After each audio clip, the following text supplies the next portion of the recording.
السلام علیکم دوستو، میرا نام ہے محمد سفیان۔ آج کی اس ویڈیو میں ہم بات کریں گے چاند رات میں عبادت کے ثواب کے بارے میں۔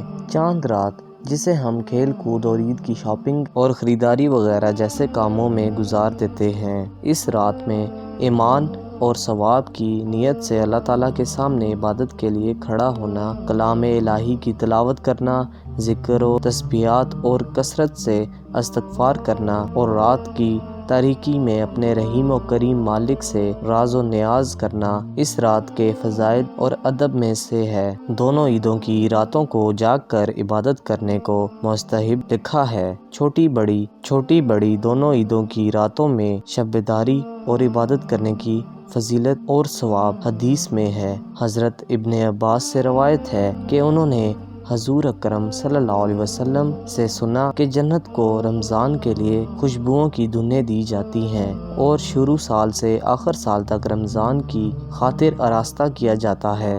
پس جب رمضان المبارک کی پہلی رات ہوتی ہے تو عرش کے نیچے سے ایک ہوا چلتی ہے جس کا نام مشیرہ ہے، جس کے جھونکوں کی وجہ سے جنت کے درختوں کے پتے ہلکے بجنے لگتے ہیں، جس سے ایسی رسیلی آواز نکلتی ہے کہ سننے والوں نے اس سے اچھی آواز کبھی نہیں سنی ہوتی۔ پس خوشنما آنکھوں والی حوریں اپنے مکانوں سے نکل کر جنت کے بالائے خانوں کے درمیان کھڑے ہو کر جنت کے داروغہ رضوان سے پوچھتی ہیں، یہ کیسی رات ہے؟ وہ لبیک کہہ کر جواب دیتا ہے، رمضان المبارک کی پہلی رات ہے۔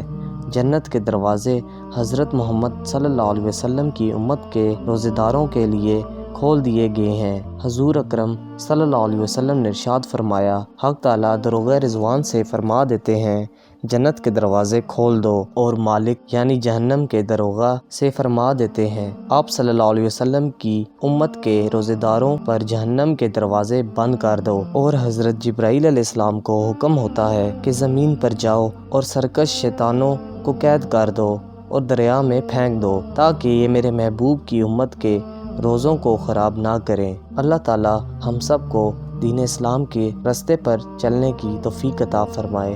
دوستو، مزید ایسی اسلامک ویڈیوز کو دیکھنے کے لیے میرے چینل کو ضرور سبسکرائب کیجیے گا۔ اللہ حافظ۔